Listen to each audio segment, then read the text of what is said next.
also saw Field of Dreams. And if I'm not mistaken, this has taken longer than 9 innings.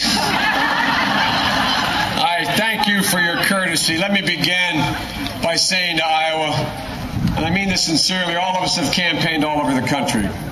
The truth of the matter is, here in Iowa, I want to thank you on behalf of me and my wife Jill and my 2 sons and my daughter who have been out here campaigning. You are unerringly, no matter who you're for, you're always gracious. You're gracious to my family, and you're gracious to me, and I appreciate it. I sincerely appreciate it. I also, on a serious note, would point out that I don't think there's anything anyone said up here that any of the rest of us disagree with. I don't think there's anything that's been said that we all would not agree with. And I apologize that I'm the last speaker you have to hear, and for being as serious as I'm about to be. But this election is as serious as a heart attack, folks.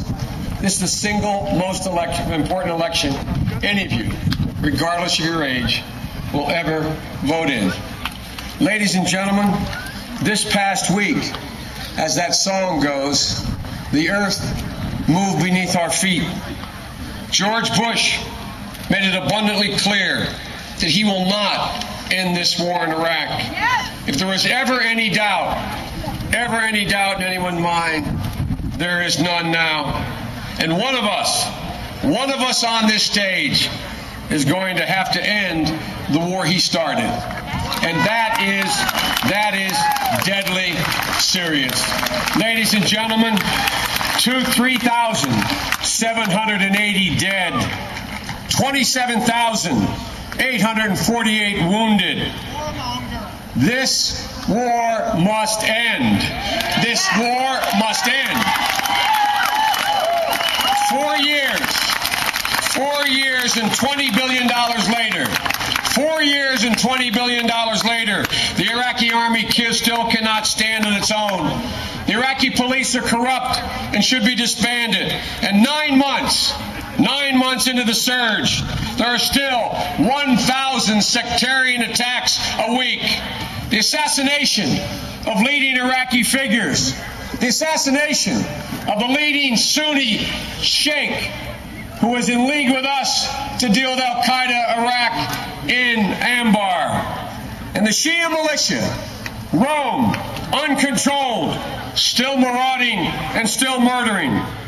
Iraqis are still no closer to a political settlement than they were 4.5 years ago. They continue to murder each other and flee their homes in record numbers.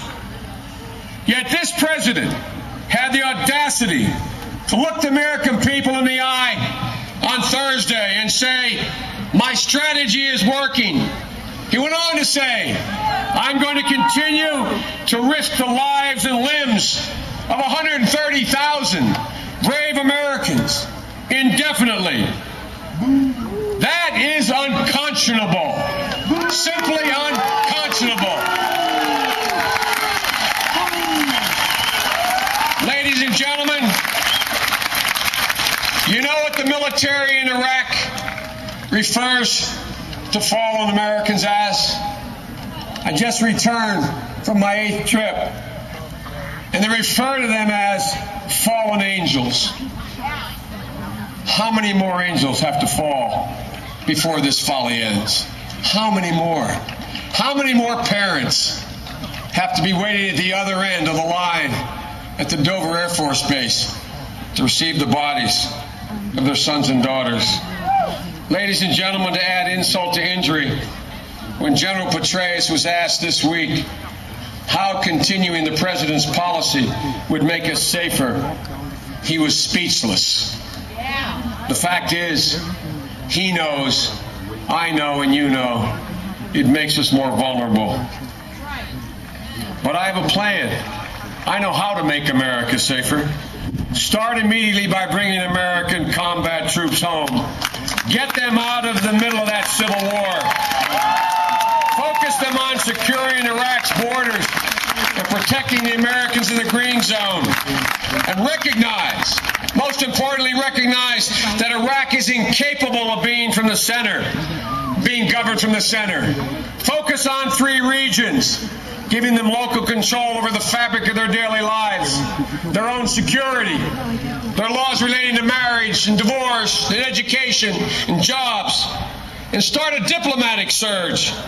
Get the world's major powers to call an international conference on Iraq, inviting all the neighbors, and bring a focus on a regional settlement. Ladies and gentlemen, and always, always, always provide our troops with the protection they need and the veterans they care they have.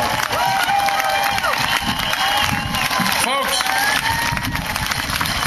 only when we end this war can we truly turn our attention to the challenges that generally threaten our security. Al-Qaeda in Afghanistan and Pakistan, the spread of weapons of mass destruction around the world, confronting Putin's totalitarian instincts, stabilizing the subcontinent of India, and securing our homeland by immediately implementing the recommendations of the 9/11 Commission. Folks, doing these things will not only make us safer, will allow us to reestablish our credibility in the world.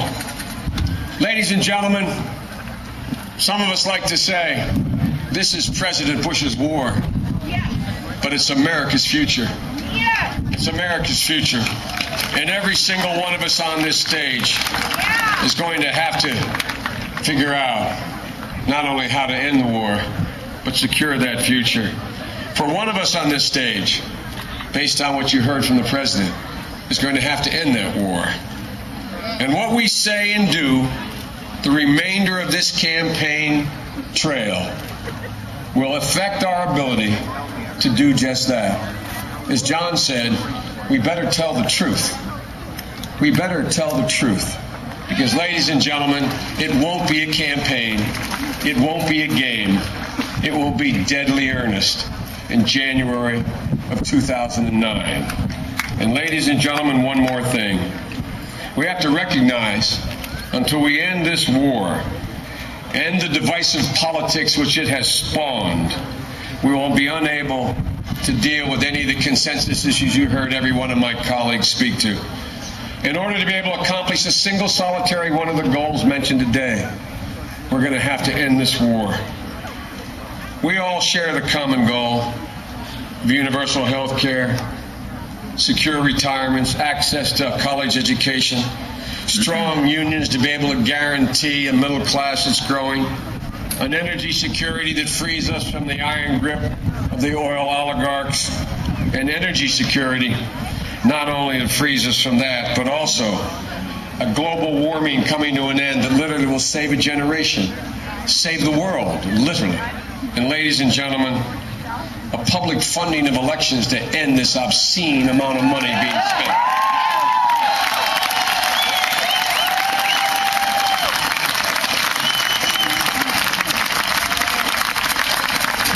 And a Supreme Court that recognizes civil rights and individual rights. Ladies and gentlemen, these are the things this party stands for. These are America's values. And the American people are ready, and so am I. For not once in all the history of America have the American people ever let their country down. Never. And I remind you, it's been the historic role of the Democratic Party, from Jefferson to Jackson, from Roosevelt to Kennedy, to